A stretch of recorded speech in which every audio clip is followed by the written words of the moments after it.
begin today's broadcast with a piece of welcome local news.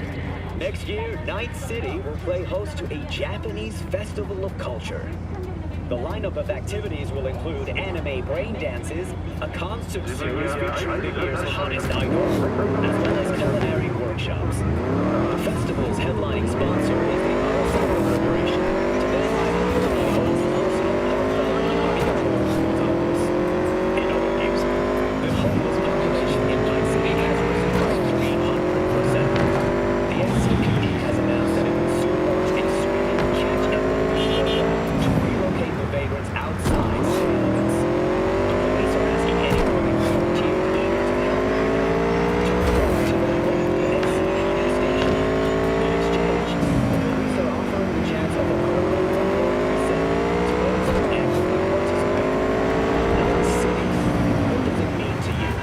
How well do you know its history? Switching night. How many stations are in the